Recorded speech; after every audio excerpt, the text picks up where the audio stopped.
What if I told you there are verses in the Bible that many believers would rather you never discover?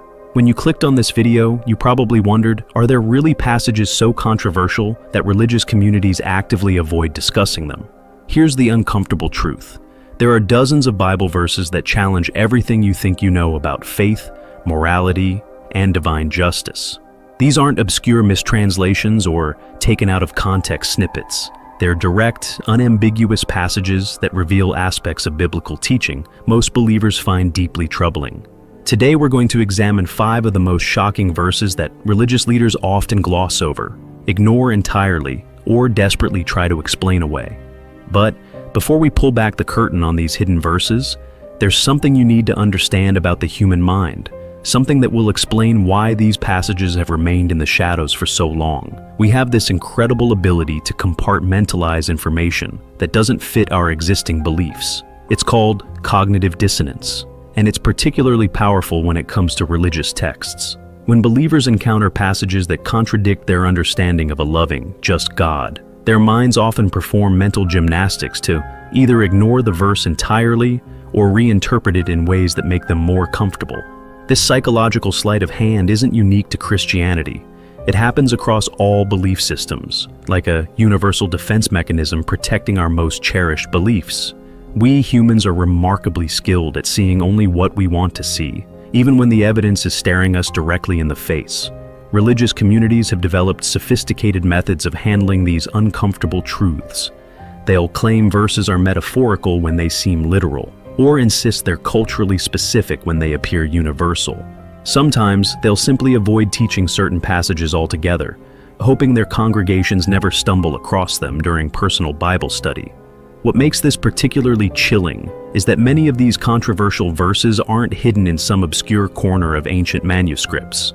They're sitting right there in mainstream translations, in books that millions of people claim to follow as their ultimate guide to life and morality. Yet somehow, these passages remain largely unknown to the average believer.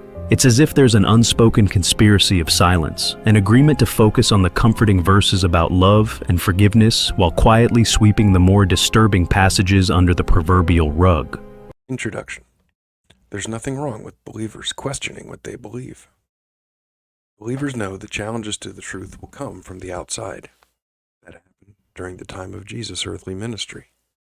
It happened as the early church established itself. It has happened throughout church history. Believers should be expecting such challenges to come. Contrary to the claims by reason over rituals, many of the verses cited can be argued to be out of context snippets because each of them fail to consider the bigger picture in the whole of the narrative of Scripture. But as I pointed out in a previous response to reason over rituals wants listeners to arrive at the same conclusions for yourself without deeply examining the merits of what is said. Cognitive dissonance is the mental discomfort or psychological stress experienced when a person holds 2 or more contradictory beliefs, ideas, or values, or when their beliefs conflict with their actions. This inconsistency creates tension, motivating the individual to reduce the discomfort by changing a belief, altering behavior, or justifying the inconsistency to restore a state of mental harmony or cognitive cognizance. Cognitive dissonance also happens powerfully with unbelievers. If you don't want something to be true, regardless of any evidence believers may supply, you'll find a way to rationalize away the believer's evidence, even going so far as to claim it's not evidence at all. That is what cognitive dissonance does. This psychological sleight of hand and mental gymnastics some unbelievers do to convince others for the reasons for their unbelief is sad to see some unbelievers engage in. Suppose you're an unbeliever who runs a business and has employees work for you. One of your employees habitually breaks your rules. If that employee habitually breaks your rules, are you going to let that employee walk all over you and continue to break your rules, or will you hold your employee accountable and possibly even fire them? If you're a good employer, you'll hold that employee accountable, that insubordinate employee accountable, and punish them even though you don't want to do so, for the good of that employee and for the good of the company as a whole. For rebellion sometimes requires intervention. It is true in the natural world that rebellion sometimes requires intervention. It is likewise true that rebellion sometimes requires intervention in the spiritual world. So many people get offended when God doesn't intervene like they think he should, and because God does not intervene when and like they think he should, they justify their unbelief. Then other times God does intervene, but they don't approve of God's way of intervening. So God can do no right in the eyes of some people, as though any of us are in any position to be the judge of God. That's what people like reason over rituals are like. People like that think they're qualified to be God's judge, because they judge how he acts to be immoral, based on an incomplete picture of the facts. They can convince countless others to reject reason and common sense and abandon God like they have. Irreligious people are also capable of seeing only what they want to see, so they can stay comfortable in the slumber of their unbelief. Unbelievers can pick on God's judgment and only focus on that instead of seeing it as part of the whole picture of God. In doing so, they refuse to examine the love, kindness, mercy, and compassion that is also taught about the same God. But they don't want to see the love, kindness, mercy, and compassion because then they might have to reconsider their lives. They may no longer be able to conclude that there is no God to be accountable to. Then they would be confronted about having to change their worldview. They like their life too much and aren't humble enough to admit that they need to reconsider. People who want God's love, grace, mercy, and forgiveness, but do not want his wrath, justice, holiness, and righteousness, have created an idol in their minds in their own image that they're comfortable with, who will not hold them accountable to anything. Their God is more like a genie than a God. So let's look at the passages cited by Reason Over Rituals in this video. Worse. The second verse we're about to examine doesn't just command violence. It institutionalizes something that will make your skin crawl. The second shocking verse. Brace yourself, because our second verse comes from Leviticus chapter 25, verses 44 through 46. Your male and female slaves are to come from the nations around you. From them, you may buy slaves. You may also buy some of the temporary residents living among you and members of their clans born in your country, and they will become your property. You can bequeath them to your children as inherited property and can make them slaves for life. The silence in religious circles around this passage is deafening. This text doesn't merely tolerate slavery. It provides detailed instructions for how to practice it, like a divine handbook for human trafficking. The text explicitly states that slaves become property that can be inherited like livestock or furniture. This isn't indentured servitude or temporary employment. It's permanent ownership of human beings. The Hebrew words used here leave no room for creative interpretation about what kind of relationship is being described. For believers in societies that have recognized the fundamental evil of human bondage, this creates an almost unbearable cognitive burden. How do you reconcile the idea that the Bible is a perfect moral guide with explicit instructions for treating people as property? The mental gymnastics required to maintain both beliefs simultaneously would be impressive if they weren't so morally devastating. Here's where it gets truly disturbing. Watch how defenders of biblical inerrancy handle this challenge. They will often claim that biblical slavery was somehow different from modern slavery, kinder, more regulated, more humane. They will point to other verses that encourage masters to treat slaves well, as if kind slavery somehow negates the fundamental moral problem of owning another person. Others will argue that these were cultural accommodations for a different time, conveniently ignoring that this same book contains moral commands they insist are eternally binding. The deeper issue here isn't just about slavery. It's about the terrifying human capacity for moral blindness when it serves our psychological needs. People who would be horrified by slavery in any other context will twist themselves into intellectual pretzels to defend it when it appears in their sacred text. This reveals something profound and deeply troubling about how desperately we want to maintain our existing beliefs, even when confronted with overwhelming evidence that those beliefs might be fundamentally flawed. For the Leviticus 25, 44 to 46 passage, when Alex O'Connor addressed this passage, in the Every Argument for Atheism video, I responded to Alex in that video.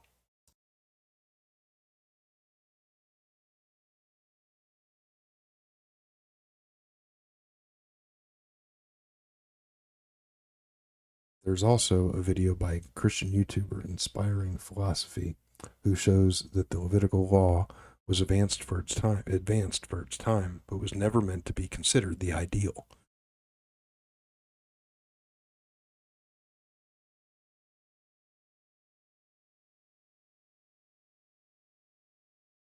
So if the Levitical law contains instructions about slavery, it does not endorse or condone slavery.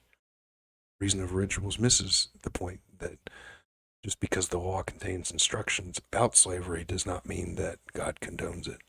He wants you not to think about how, if it contains comments on it at all, that those comments don't mean that it is endorsing it or condoning it. Instead, it was legislating something that was already a commonly accepted part of most societies of the world at that time. The Bible was already in circulation and didn't deal with abolition because that was not the world in which the Bible was written. God's revelation was not meant to specifically address abolition when it was being inspired in written form. Instead, at the time that the Bible was being inspired in written form, it was more concerned with humane and respectful treatment of masters and slaves than it was with outright abolition. There's no blindness or serving psychological needs or twisting ourselves into pretzels. Reason Over Rituals does not want you to consider the contents of what Christians are saying. He wants you to decide that no matter what Christians say, they're wrong because he wants to misrepresent facts and claim the Bible condones slavery when in truth it does not. My 4-part series on slavery in response to Alex O'Connor goes into depth that I will not go into here.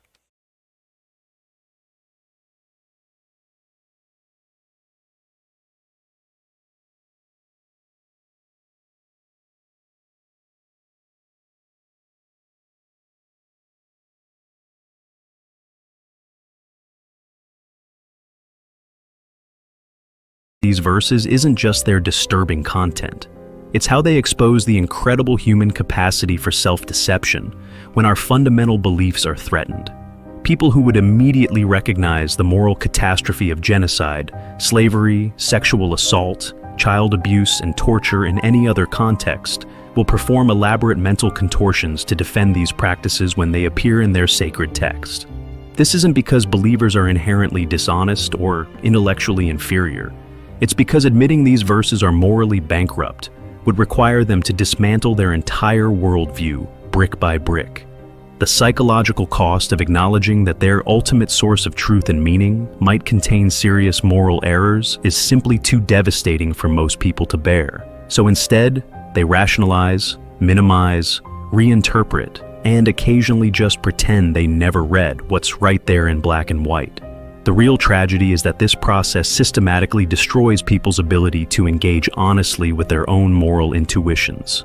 When someone's conscience screams that torturing children is evil, but their religion insists God commands it, they often choose to suppress their conscience rather than question their religion.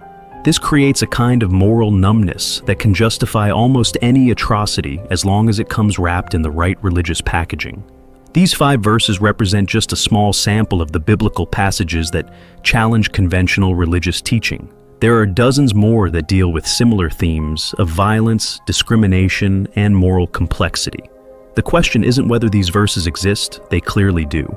The question is what you're going to do with this information. You have a choice to make right now. You can close this video and go back to pretending these passages don't exist, joining the millions of believers who practice selective ignorance about their own sacred text. You can perform mental gymnastics to explain away what you've heard, adding your voice to the chorus of rationalization that has echoed through centuries of religious apologetics. Or you can do something different. You can acknowledge that these passages exist, that they are deeply troubling, and that perhaps it's time to reconsider how you approach religious authority. Reason Over Rituals is the one doing the deceiving by misrepresenting the Christian position, as I've tried to show above. People who immediately recognize that the Bible was written over millennia by several different human authors who were inspired by the same divine author and They each wrote to a specific audience at a specific time with different hot button issues than those that exist in our time. We'll understand that God met people where they were for their time. Great moral progress was made for that time in history, though more moral progress was left to be made even after the completion of the canon of Scripture. People need to humble themselves and admit that just because the Bible makes laws about something does not mean that God or the Bible condones what it makes laws about. Instead of humbling themselves and admitting that, they rationalize, minimize, reinterpret, and occasionally just pretend not to realize that this could even be a possibility so they can stay justified in their anger and unbelief. The real tragedy is that their failure to humble themselves and admit those things systematically destroys their ability to realize their own perceptual shortcomings. Christianity does not command that people torture children, so reason over rituals. Either is not talking about Christians here or he's just making another mistake. Most Christians consider to be atrocities what the atheists also consider to be atrocities. What the atheist seems to be unable or unwilling to consider is that the Christian does not claim everything in all 66 books of the Bible, claims to be the perfect moral standard for all generations, for all time, for before the Bible was written, during the time the Bible was written, and after the time the Bible was written. They fail to be able to give the people of God the benefit of the doubt for the real moral progress that was made in real time at the time the troubling passages were written. That progress was not as advanced as we are at this point in history, but it was advanced for its time. A study of history will show that this real progress was in fact made, and the atheists' refusal to acknowledge this shows that they've made themselves numb. The question isn't whether valid, robust, intellectually honest, and thoughtful responses to these atheistic accusations exists. They clearly do. The question is, what are you going to do with all this information?